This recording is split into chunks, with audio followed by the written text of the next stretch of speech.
البحث نسيب. أعوذ بالله من الشيطان الرجيم. بسم الله الرحمن الرحيم. الحمد لله رب العالمين، والصلاة والسلام على أشرف الأنبياء والمرسلين محمد وعلى آله الطيبين الطاهرين.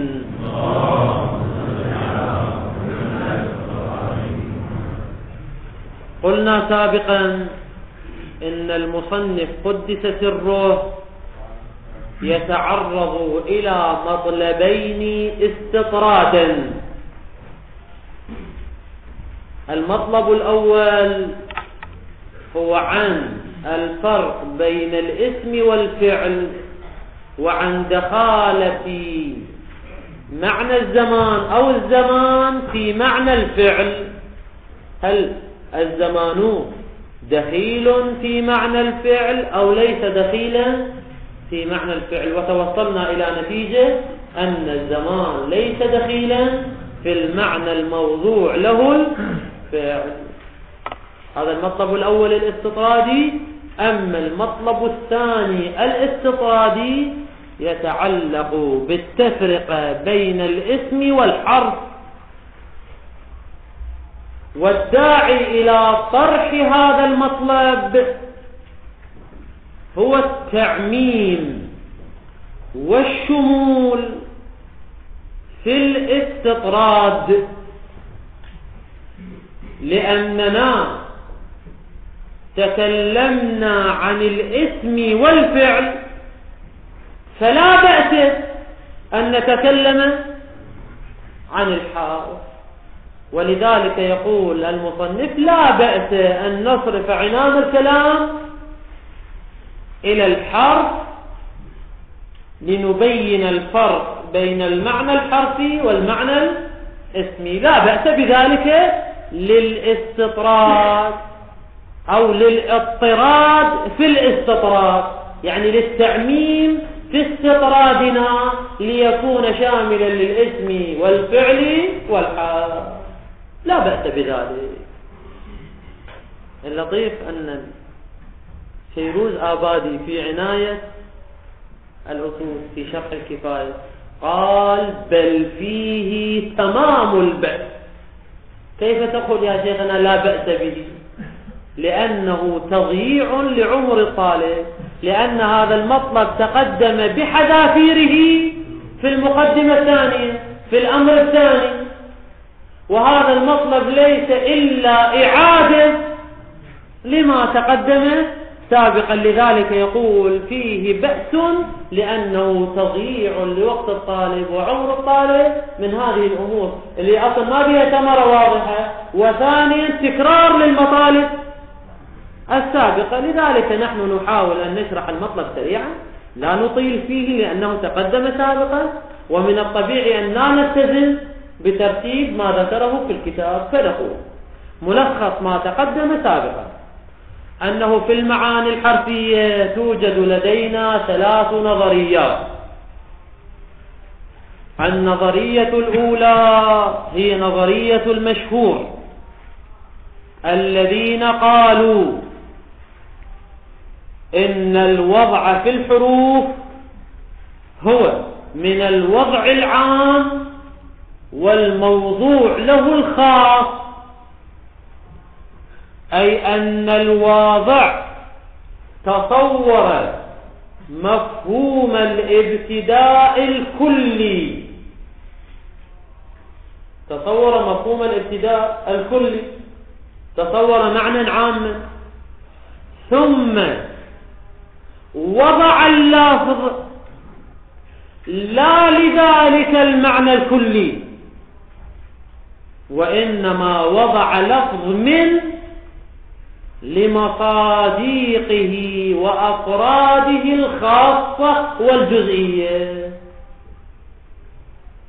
فباعتبار تصوره معنى عاما صار الوضع عاما،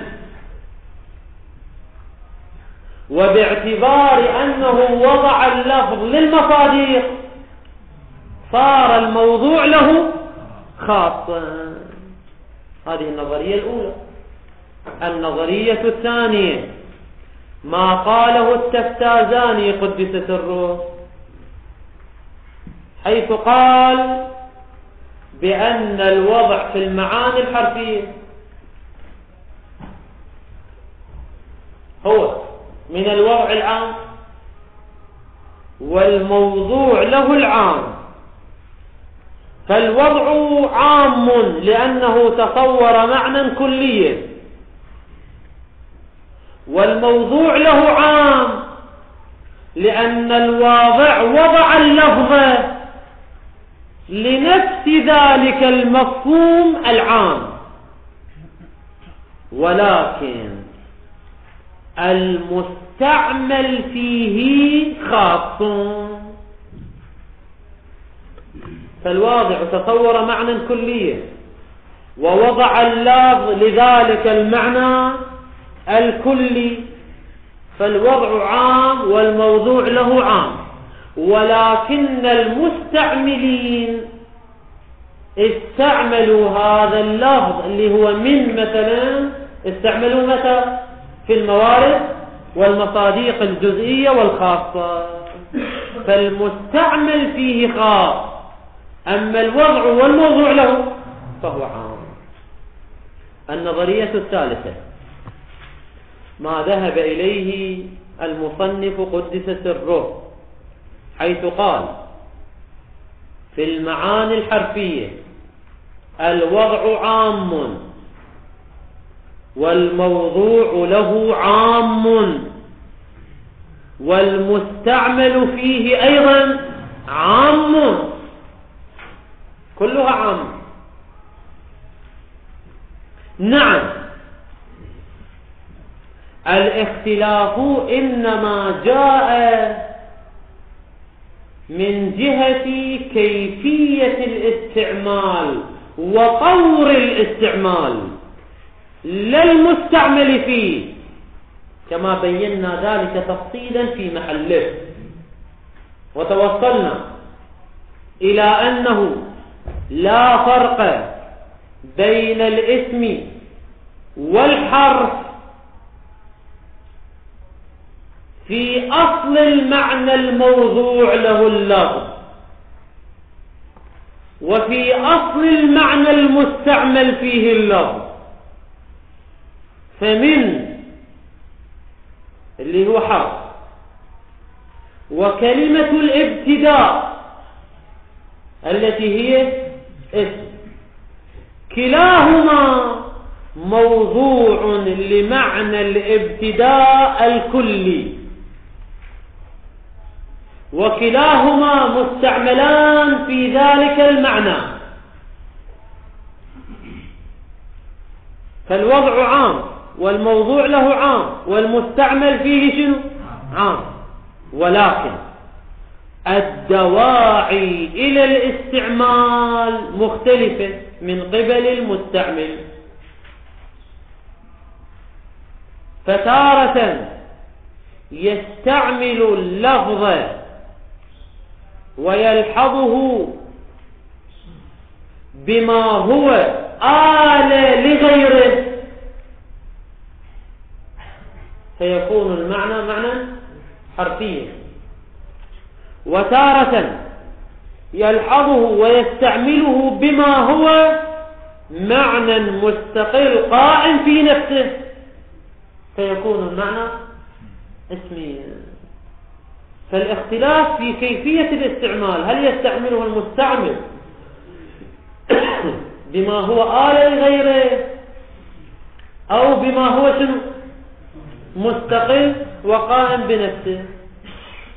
فإن كان آلة لغيره صار معنى حرفيا، وإن كان قائما بنفسه فهو معنى اسم، وإلا أصل المعنى واحد، أصل المعنى الموضوع له والمعنى المستعمل فيه واحد.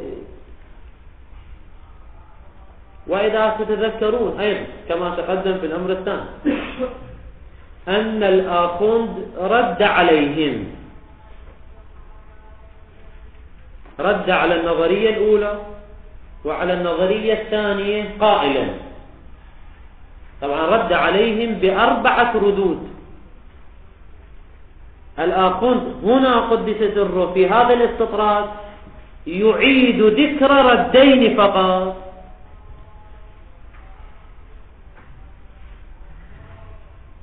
خلاصة المطلب، محصل المطلب اللي هو تقدم اللخصة فقط، أنه ما هو قصدكم من الخاص هنا؟ ما هو قصدكم من أن الموضوع له خاص كما في النظرية الأولى، أو أن المستعمل فيه خاص كما في النظرية الثانية؟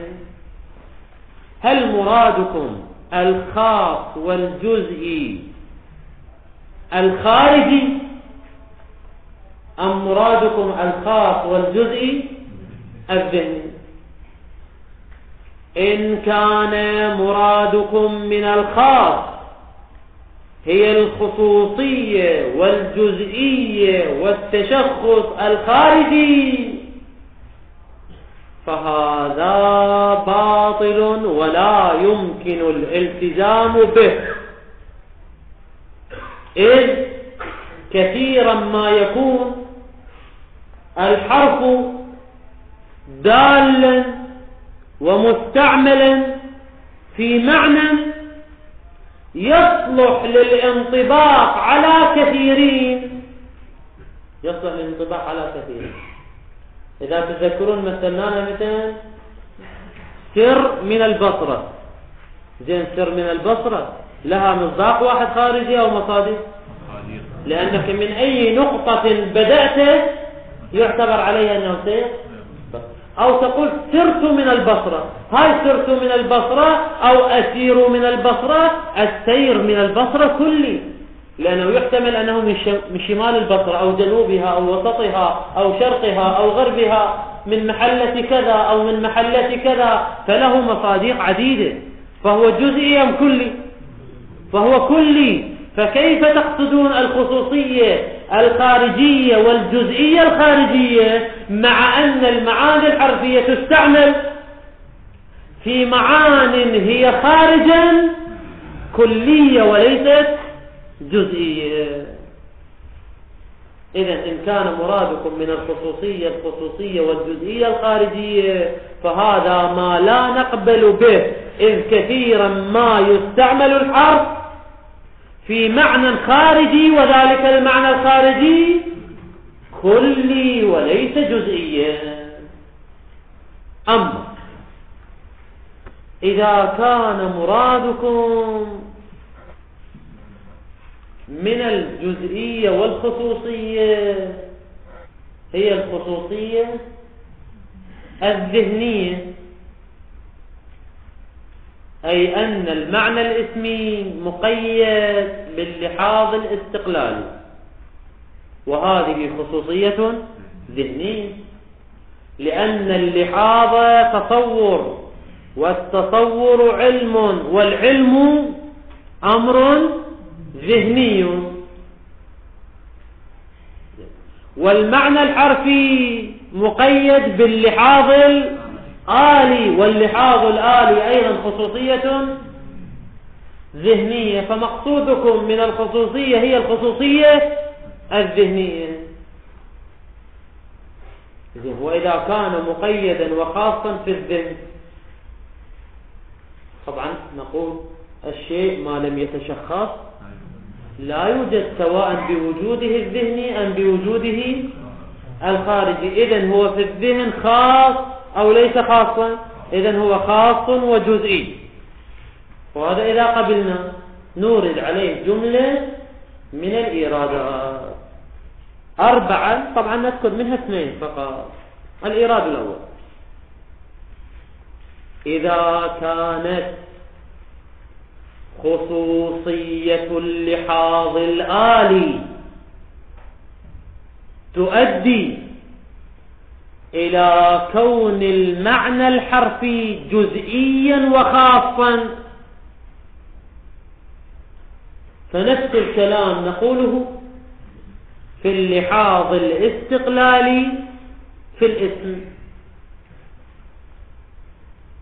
الاسم والحرف كلاهما شنو؟ فيه لحاظ، هذا لحاظ آلي وهذا لحاظ استقلالي.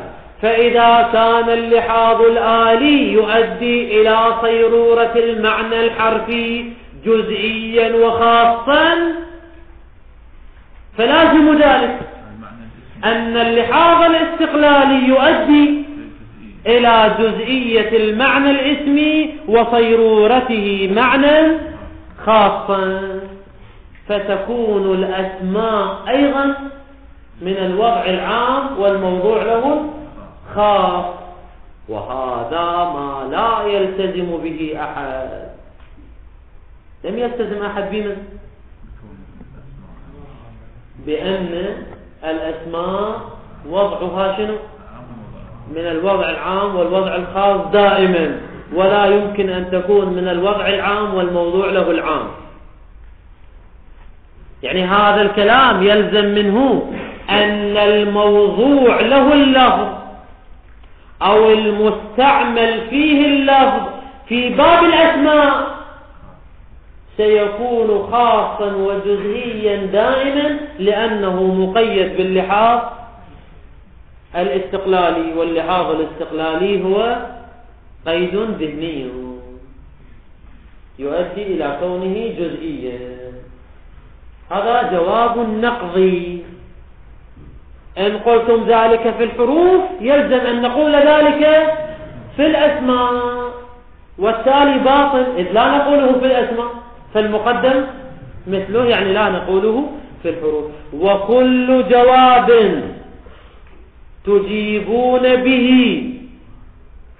عن المشكلة في الأسماء والمعنى الاسمي نحن نجيب بنفس الجواب في الحروف والمعنى الحرفي، إذ لا فرق بينهما.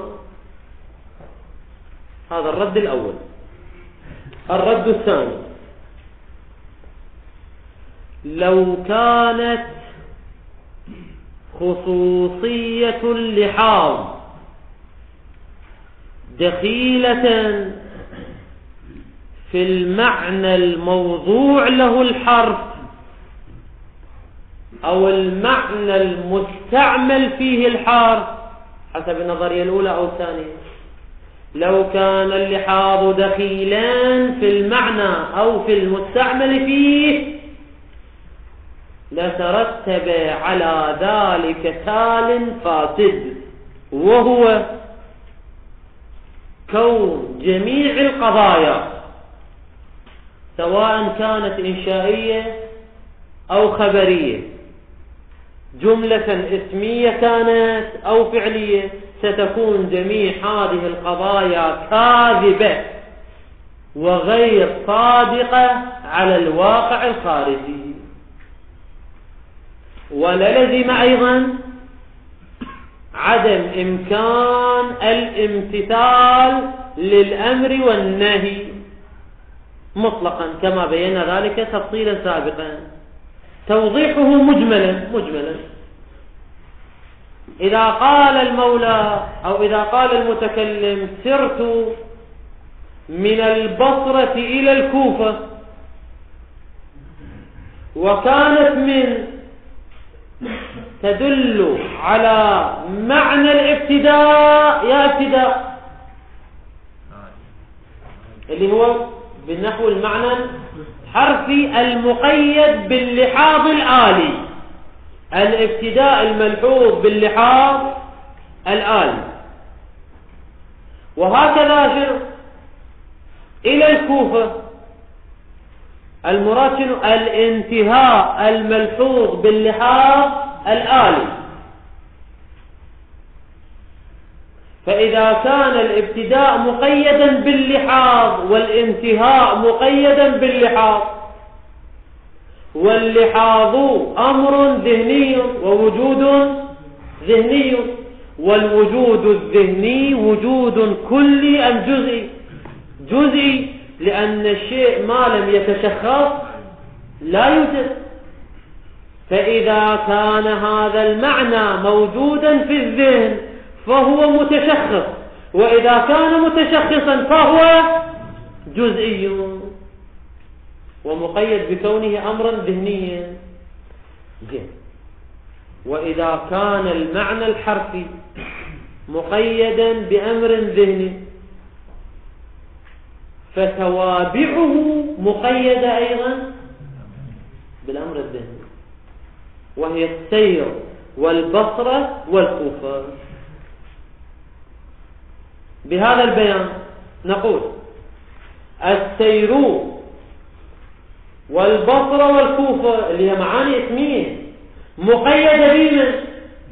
مقيدة بمن وإلى التي هي معاني حرفية مقيدة باللحاظ الذهني، والمقيد باللحاظ الذهني يكون أمرا ذهني. الابتداء مقيد باللحاظ اللي هو أمر ذهني، فالابتداء أمر ذهني. الانتهاء مقيد باللحاظ اللي هو أمر ذهني، فالانتهاء ايش راح يصير؟ أمر ذهني.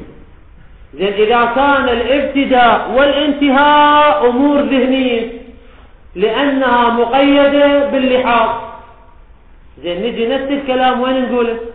في السير والكوفة والبصرة، فإنها مقيدة بالابتداء الذي هو صار أمرا ذهنيا، ومقيدة بالانتهاء الذي صار أمرا ذهنيا،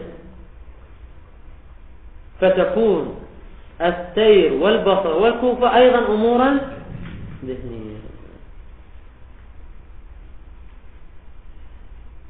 والنتيجة إذا كانت أمورا ذهنية فهي صالحة للانطباق في الخارج أم غير صالحة للانطباق في الخارج؟ الجواب هي وجودات ذهنية جزئية لا مصداق لها في الخارج، ليست موجودة في الخارج حتى تكون مصداقا خارجيا، بل سيكون معنى سرت من البصرة إلى الكوفة وجود ذهني خاص جزئي في الذهن غير مطابق للخارج، فتكون هذه القضية كاذبة وغير مطابقة للخارج. هذا من جهة أخرى. طبعا هالمطالب كلها مرة قاعد نلخص يعني. من جهة أخرى، لو قال المولى لعبده سر من البصرة، فهل يستطيع العبد الامتثال أو لا يستطيع الامتثال؟ الجواب لا يستطيع الامتثال، لأن من دلت على الابتداء،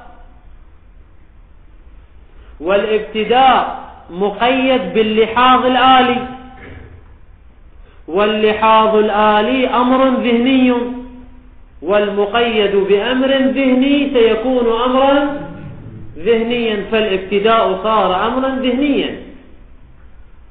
زين، والسير من البصرة مقيد بالابتداء، والمقيد بالابتداء اللي هو أمر ذهني سيكون أمرا ذهنيا، ولا يمكن إيجاده في الخارج، لأن الأمر الذهني لا يمكن إيجاده خارجا، وإلا لزم الخلف.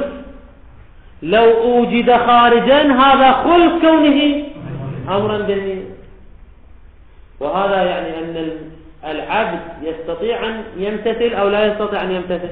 لا يستطيع، لأن المولى أمره بأمر ذهني وهو لا يستطيع أن يوجد ذلك الأمر الذهني، يوجد الأمر الخارجي، والأمر الخارجي شيء والأمر الذهني شيء آخر، فلا يمكن الامتثال، فيستحيل الامتثال. والنتيجة نشكل قياسا استثنائيا فنقول إذا كان اللحاظ الآلي واللحاظ الاستقلالي، طبعا خرجت الكلام عن اللحاظ الآلي، إذا كان اللحاظ الآلي دخيلا في المعنى الموضوع له الحرف لكان شنو؟ لكانت جميع القضايا كاذبة ولا استحال الامتثال. طبعا شنو سببها؟ لأنها ستتحول إلى قضية ذهنية لا تطابق الخارج، فلا تحولت إلى قضايا كاذبة ولا استحال الامتثال. طبعا قضايا كاذبة في الجمل الخبرية، واستحال الامتثال في الجمل الإنشائية. والتالي باطل، إذ لا يلتزم أحد ببطلان القضايا واستحالة الامتثال خارجا، فالمقدم مثله، أي أن اللحاظ الآلي ليس دخيلا في معنى الحاص. وهذا البيان طبعا شرحناه تفصيلا في الأمر الثاني اللي هو كان خاصا بالوضع، تطرقنا في أخيره إلى المعاني الحرفية وذكرنا هذا المطلب تفصيلا. هذان ردان أعاد المصنف ذكرهما في محل الكلام. ولكن أضاف أمرين في المقام ليس بمهمين جدا، أضاف أمرين جديدين لم يذكرا سابقا. الأمر الأول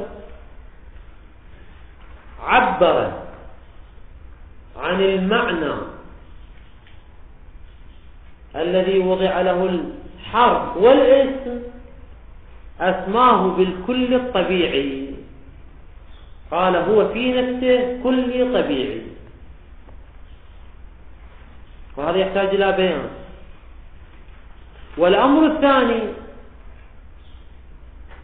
بين فيه عدم المنافاة بين كون الشيء في نفسه كليا وبين صيرورته جزئيا في الوجود الذهني. أما الأمر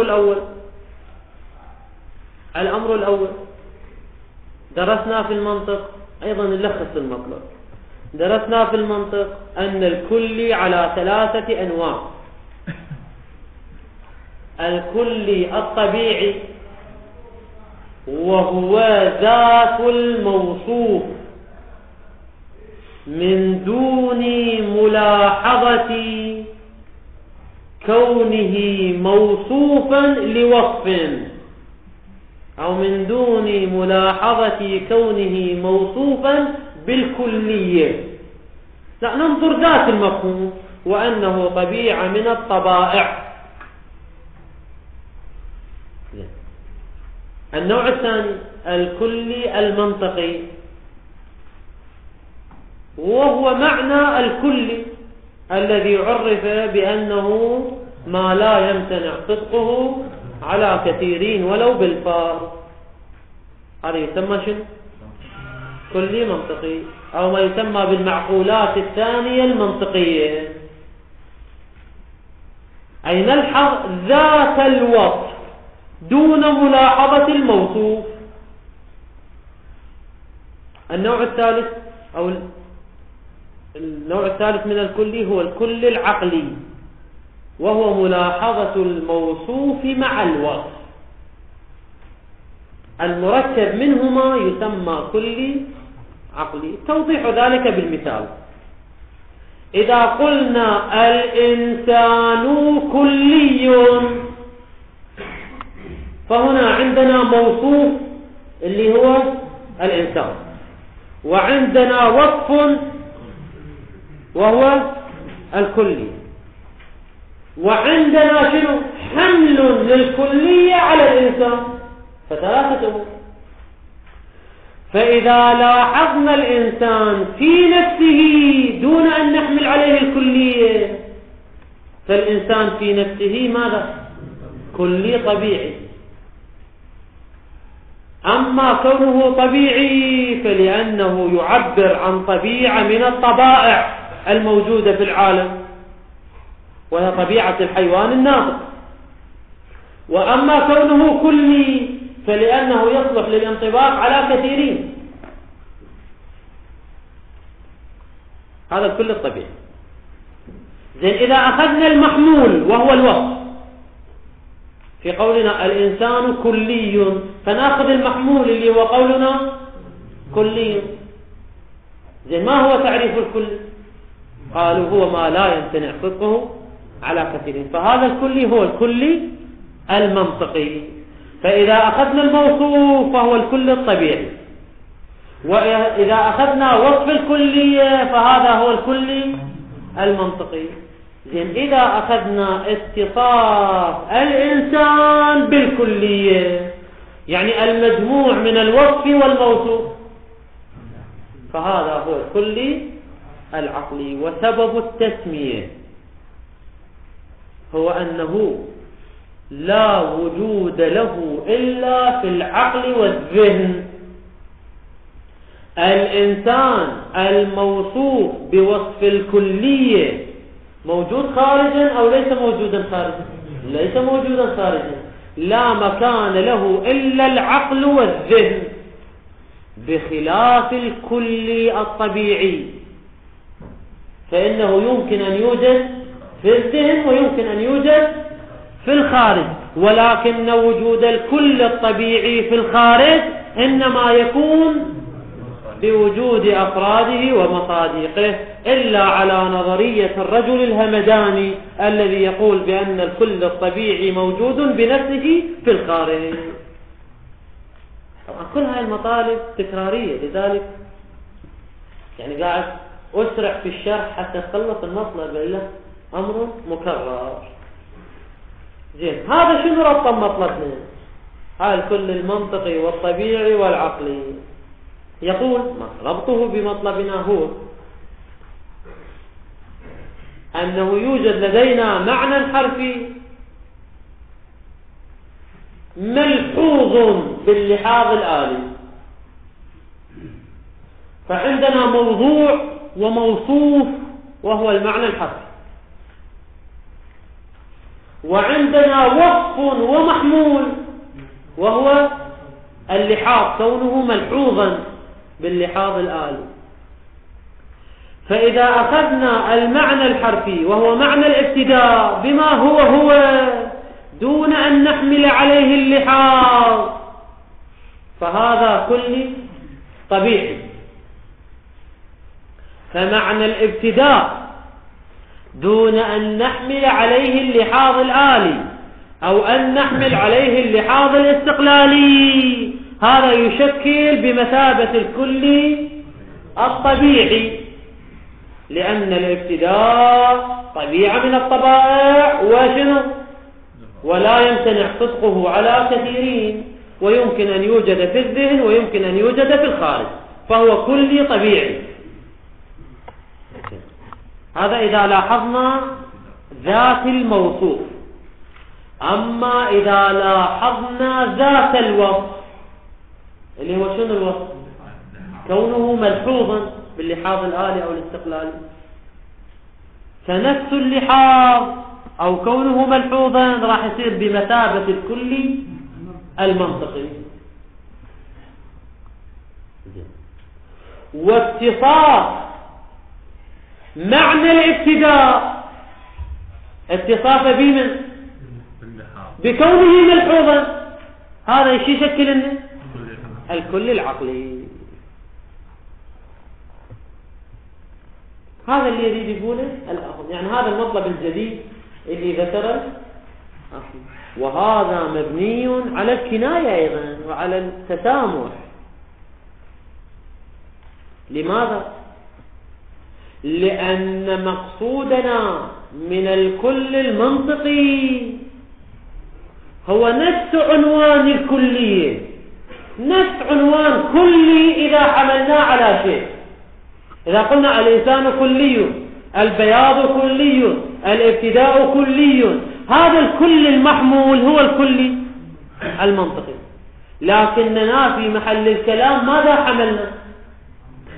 حملنا الملحوظ، قلنا ملحوظ ولم نحمل لفظ الكل، والملحوظ ليس هو الكل المنطقي. الملحوظ عنوان آخر في قبال الكل المنطقي. وإذا لم يكن الكل المنطقي صادقا في المقام، إذن الكل العقلي أيضا شنو؟ غير صادق، لأن الكل العقلي هو ملاحظة الموصوف مع شنو؟ مع الوصف بالكلية، وهنا لاحظنا الموصوف لكن لا مع وصف كليا بل مع وصف اللحاظ. فأيضا تسميته بالعقل من باب المشابهة والمشاكلة وليس توصيفا دقيقا وصحيحا. والنتيجة أن المعنى الموضوع له في الحروف والأسماء هو الكلي الطبيعي. يعني هذا قدر مشترك بين الأسماء والحروف. يعني من وكلمة الابتداء علم الموضوعات لطبيعة الابتداء الذي هو كلي طبيعي. ولكن نستعمل من في هذا الكل الطبيعي مع تقيده باللحاظ الآلي سيتحول إلى كل عقلي مسامحة طبعا. وكلمة الابتداء نستعملها في ذلك الابتداء اللي هو كل طبيعي المقيد بماذا؟ بكونه ملحوظا باللحاظ الاستقلالي. يعني الابتداء مع اللحاظ فايش راح يصير؟ راح يصير أيضا بمثابة الكل العقلي.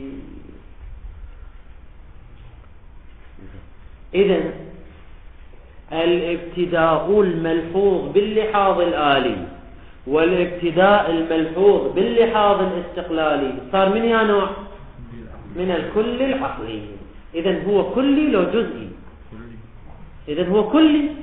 وإلا لماذا أسميناه بالكل الطبيعي أولا ثم أسميناه بالكل العقلي ثانيا؟ هو كلي. ولكن الآخوند يقول هذا المطلب الثاني اللي أضاف الآخوند. ولكن باعتبار أن الكل العقلي لا وجود له إلا في الذهن فهو وجود ذهني. والشيء سواء كان في الذهن أو في الخارج ما لم يتشخص لا يوجد. فإذا كان الكل العقلي كان وجودا ذهنيا فهو متشخص. يعني شنو متشخص؟ يعني هو جزئي. فالكلي العقلي جزئي. ومن هنا قد تستغرب هذا تناقض. كيف تقول الكلي العقلي جزئي؟ كيف تصفه بالكلية وتصفه بالجزئية؟ الجواب لا تناقض في البيت، لأن وصفه بالكلية بلحاظ نفسه ووصفه بالجزئية باعتبار كونه وجودا ذهنيا، والوجود الذهني جزئي ومتشخص.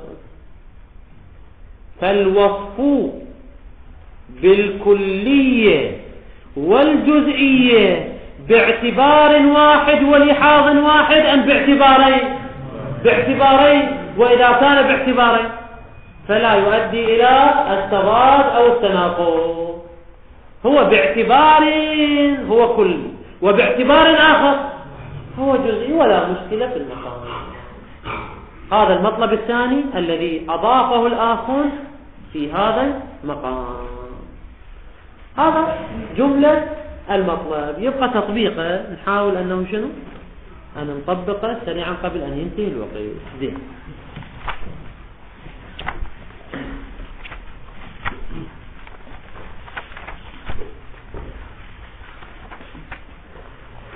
ثم لا بأس.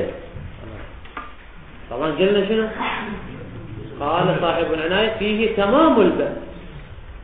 ثم لا بأس بصرف عنان الكلام إلى بيان ما به يمتاز الحرف عما عداه من الاسم والفعل بما يناسب المقام، يعني بالمقدار الذي يناسب المقام. لماذا نتعرض إلى هذا المطلب؟ يقول لأجل الاضطراد، يعني التعميم والشمول في الاستطراد.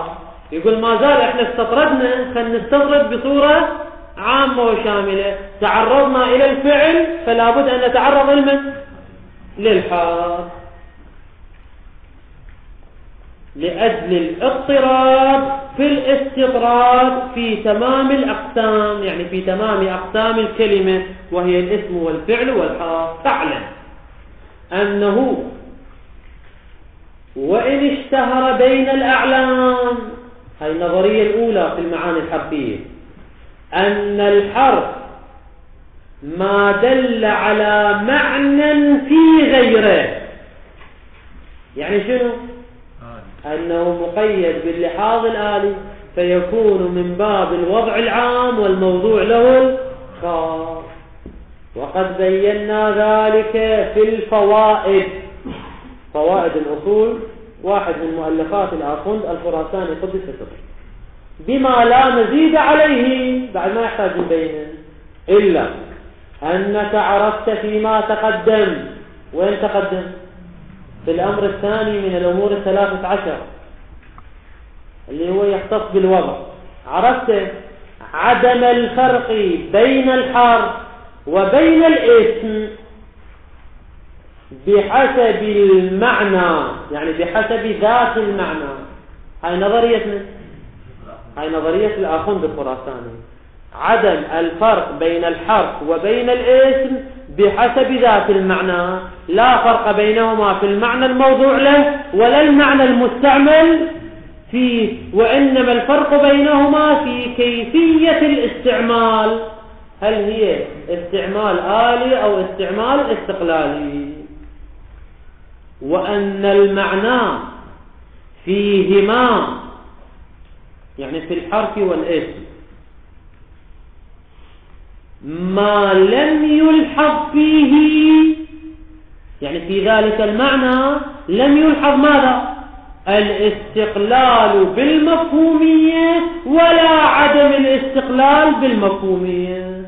يعني لا نشترط كونه مفهوما مستقلا ولا نشترط عدم كونه مفهوما مستقلا، وإنما نظرنا وين صار المفهوم، يعني هو المعنى.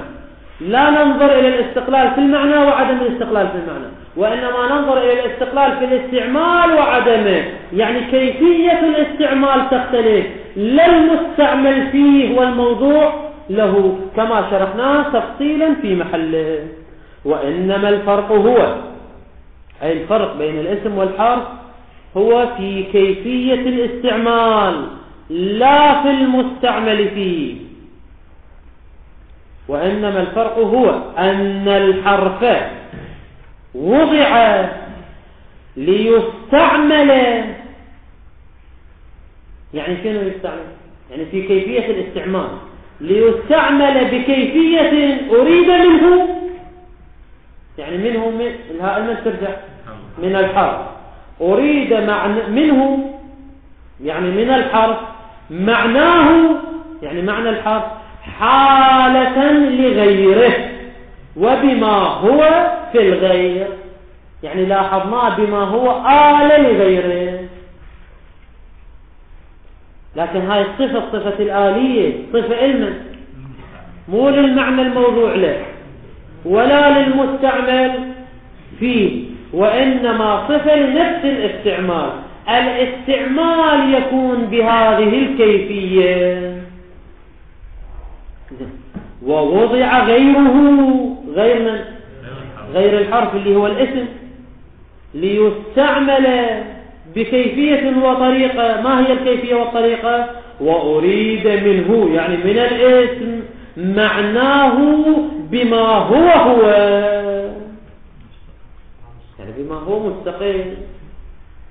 يا هو المستقل كيفية الاستعمال بهذه الطريقة وليس المستعمل فيه، وإلا الموضوع له والمستعمل فيه فيهما واحد.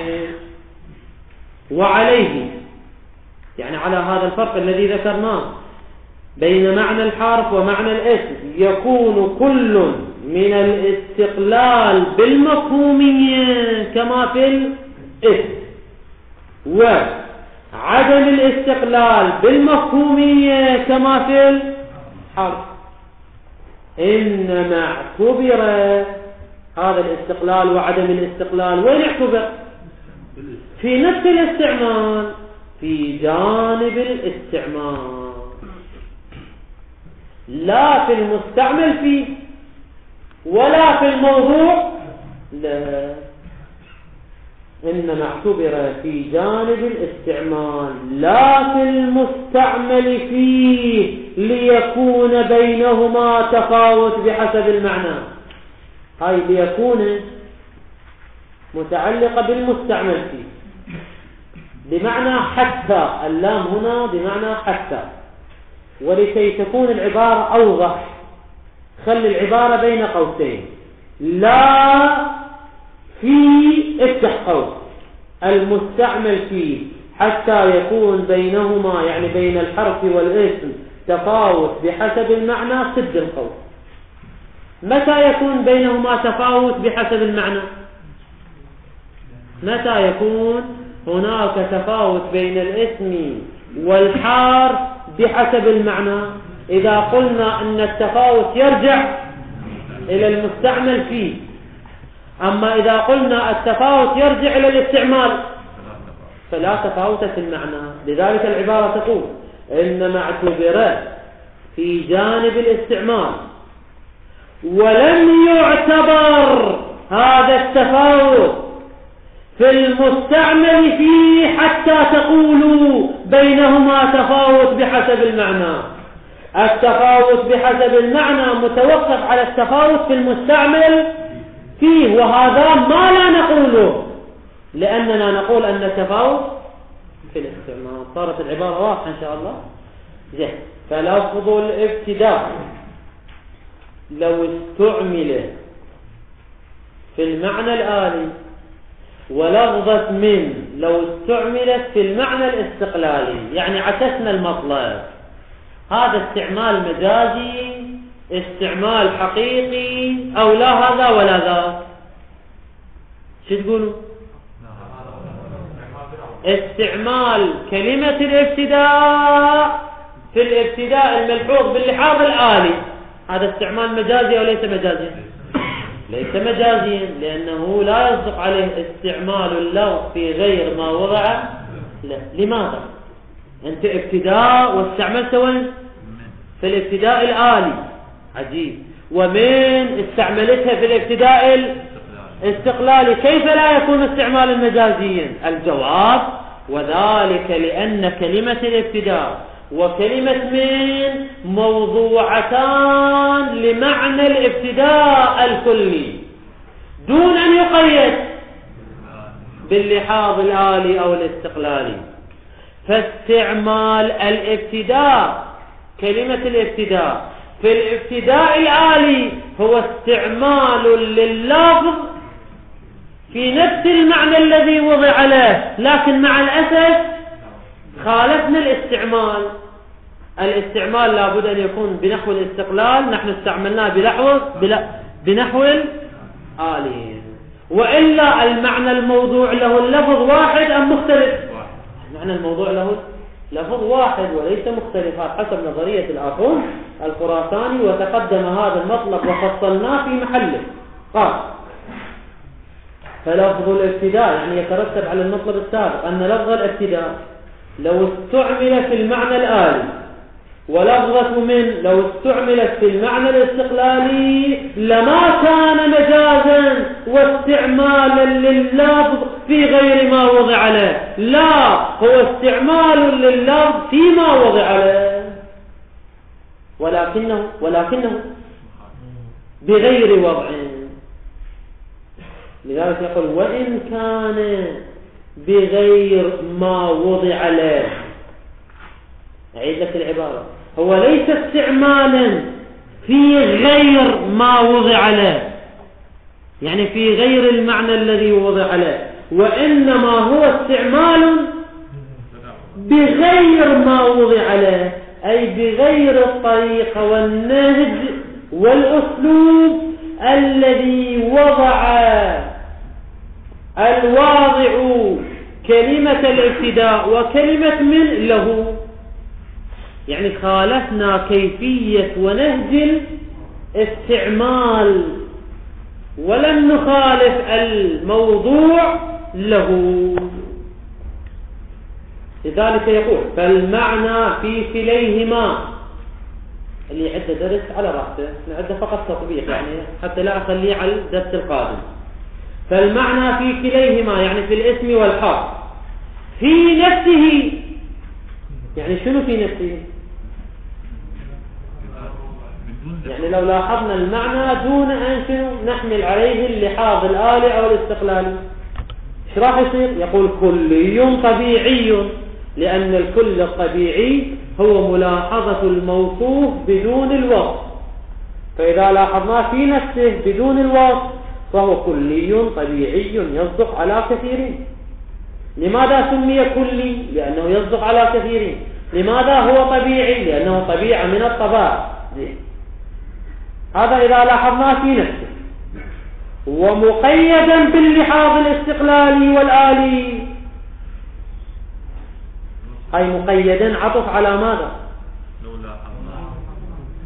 في نفسه. لا، فالمعنى في كليهما في نفسه هو كلي طبيعي. أما إذا ليس في نفسه وإنما مقيدا باللحاظ الاستقلالي أو اللحاظ الآلي، إذا قيدنا هذا المعنى باللحاظ الآلي أو الاستقلالي ايش راح يصير؟ راح يصير كلي عقلي. هو كلي عقلي. قلنا هذا مبني على التسامح، لأن الكل العقلي هو الموصوف بالكلية لا الموصوف باللحاظ، وهنا موصوف باللحاظ وليس بالكلية، فهذا من باب التسامح. إذن شنو صار هسه لحد الآن؟ هو كلي أم جزئي؟ إذا لاحظنا بنفسه كلي طبيعي، إذا لاحظنا مع وصف الآلية والاستقلالية هو كلي عقلي، لكن بلحاظ وجوده الذهني هو جزئي. لذلك يقول هو كلي عقلي، وإن كان بملاحظة أن لحاظ هذا الشيء، لحاظ هذا المعنى، لحاظ هذا المعنى ماذا يعني اللحاظ؟ يعني وجوده في الذهن. شوف العبارة شلون مرتبها الشيء قدس السر، أن لحاظه، هاي لحاظه اسم إنه، وجوده ذهنا هاي خبر إنه. لحاظه ماذا يعني؟ يعني وجوده ذهنا. وإذا وجد ذهنا صار جزئيا، كان جزئيا ذهنيا، لأن الوجود في الذهن الشيء ما لم يتشخص لا يوجد. طبعا العبارة شوية بيها ركاكة، كلمة كانت كررت، كانت ثانية كنت تنحذف، وجزئيا ذهنيا كنا نقدمها، فالصياغة الصحيحة للعبارة هي هذه. وإن كان جزئيا ذهنيا بملاحظة أن لحاظه هو عين وجوده الذهني.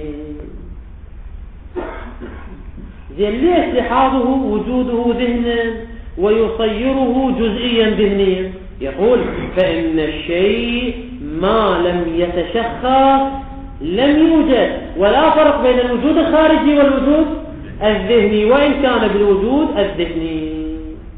فافهم وتأمل فيما وقع في المقام من الأعلام من الخلق والاشتباه، ومن توهم كون الموضوع له أو المستعمل فيه في الحروف خاصا، كما هو رأي من نظرية المشهور أن الموضوع له خاص، هي نظرية المشهور. أو المستعمل فيه خاص، هاي نظرية التفتازاني. بخلاف ما عدا الحروف فإنه عام. هاي تتم لكلامه، يقول هذا نوع من الخطأ والتوهم، فإننا أثبتنا أنه من الوضع العام والموضوع له العام والمستعمل فيه العام، وإنما الاختلاف في كيفية الاستعمال. وليس شعري. الآن يذكر الجوابين اللي ذكرناه. هو ذكر هناك 4 أجوبة، الآن يذكر جوابين. يقول خصوصية الآلية والاستقلالية إذا تسبب الجزئية للمعنى الحرفي فلا بد أن تسبب الجزئية للمعنى الاسمي. وليس شعري إن كان قصد الآلية فيها، يعني وين فيها؟ في الحروف، موجبا لكون المعنى الحرفي جزئيا، فلم لا يكون قصد الاستقلالية فيه، يعني وين؟ في الاسم، موجبا له، يعني إما له لكون المعنى جزئيا. الكلام نفس الكلام، كلاهما مقيد باللحاظ. وهل يكون ذلك، يعني ذلك يعني شنو؟ عدم كون اللحاظ موجبا للجزئية في المعنى الحرفي، وهكذا في المعنى الاسمي، إلا لكون هذا القاصد اللحاظ الآلي واللحاظ الاستقلالي لماذا لا يؤدي إلى الجزئية في الاسم مثلا؟ اللحاظ الاستقلالي لماذا لا يصير المعنى الاسمي جزئيا؟ الجواب شنو؟ لأن اللحاظ الاستقلالي ليس جزء الموضوع له ولا جزء المستعمل فيه، وإنما هو كيفية للاستعمال. لذلك يقول وهل يكون ذلك إلا لكون هذا القاصد، يا قصد اللحاظ الاستقلالي في الاسم مثلا، ليس مما يعتبر في الموضوع ولا المستعمل فيه، بل القصد معتبر في الاستعمال. يعني شنو في الاستعمال؟ يعني في كيفية الاستعمال.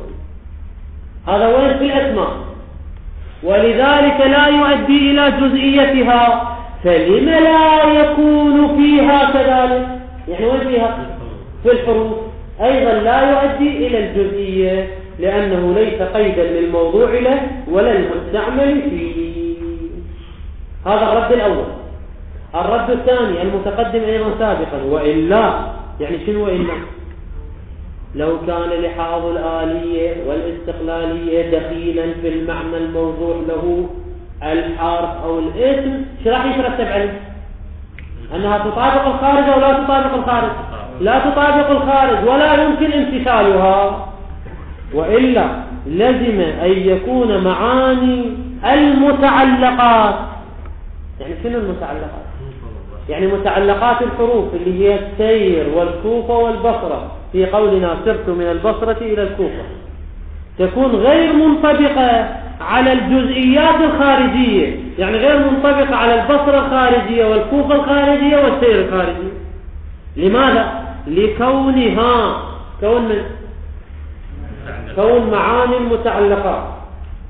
على هذا، يعني شنو على هذا؟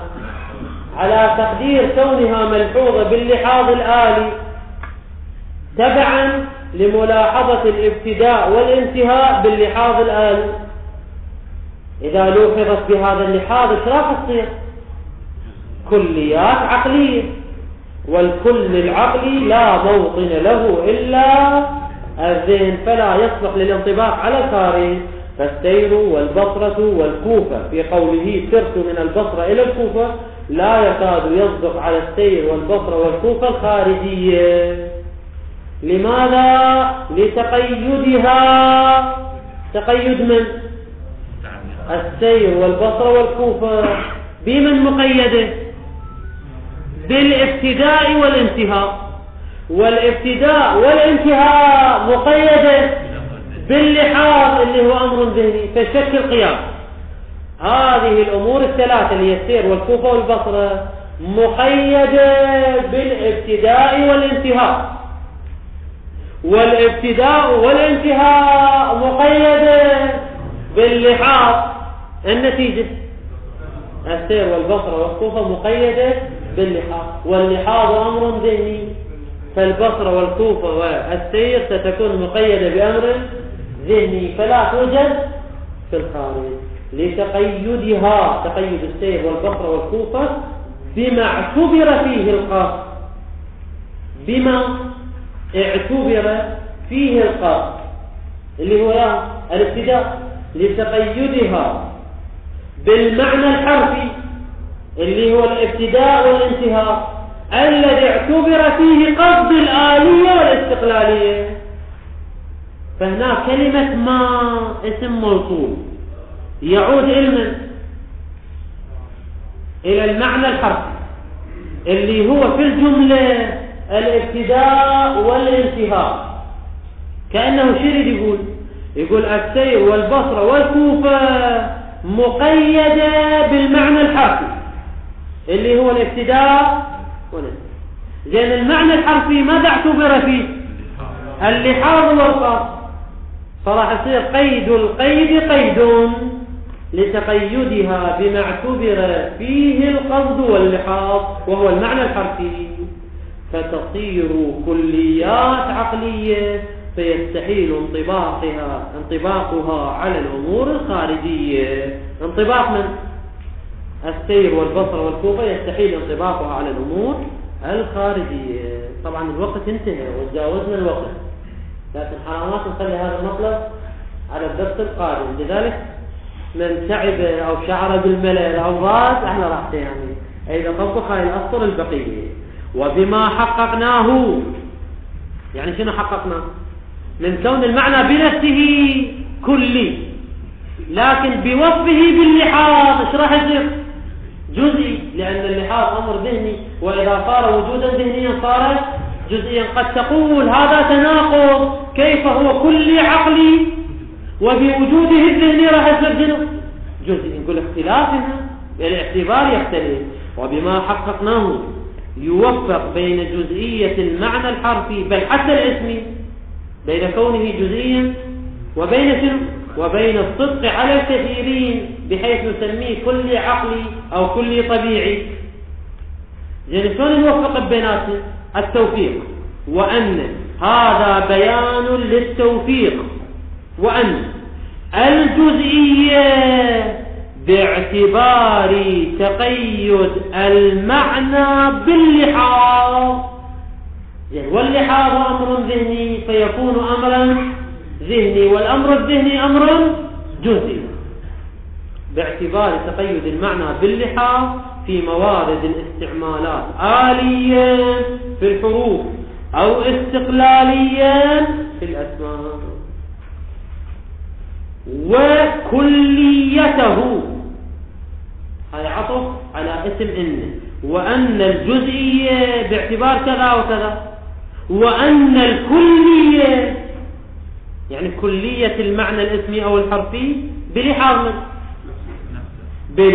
نفس المعنى، يعني يأكل الكل الطبيعي، فجزئيته بلحاظ كونه كليا عقليا تسامحا، وكليته بلحاظ كونه كليا طبيعيا دون أن يوصف باللحاظ الآلي أو اللحاظ الاستقلالي. ومن هذا التوفيق بين كلية المعنى وجزئيته فيهما ظهر عدم اختصاص الإشكال، يا إشكال التضاد بين الجزئية والكلية، والدفع بالتوفيق بينهما هذا لا يختص بمن؟ بالحرف، بل يعم الاسم كما بينا أن الاسم معناه إذا لوحظ في نفسه فهو كلي، إذا قيد باللحاظ الاستقلالي فهو جزئي، لا تنافي. فتأمل إشارة إلى أن هذا المطلب وهذه الفائدة، لا هذه الفائدة جزئية وبسيطة لا قيمة لها لكي يعقد لها بحثا مستقلا من صفحتين، لا معنى لذلك. لذلك قال في العناية فيه كل البحث، فهو تضييع للوقت، ضيعنا ساعة من مطلب كررناه بحذافيره في الأمر الثاني، إلا بعض الجزئيات، أنه كل عقلي أو جزئية وكلية، وهي أمور مو مهمة. فتأمل في المقام فإنه دقيق، ومزال الأقدام للأعلام، وقد سبق في بعض الأمور بعض الكلام. يا أمر الأمر الثاني، والإعادة مع ذلك لما فيها من الفائدة والإفادة. زين، وين الفائدة والإفادة؟ هي هاي الأمر الجزئي. لذلك قلت فهم أنه وين هي الفائدة اللي استفدناها من هذا المطلب. والحمد لله رب العالمين، وصلى الله على محمد وآله الطاهرين.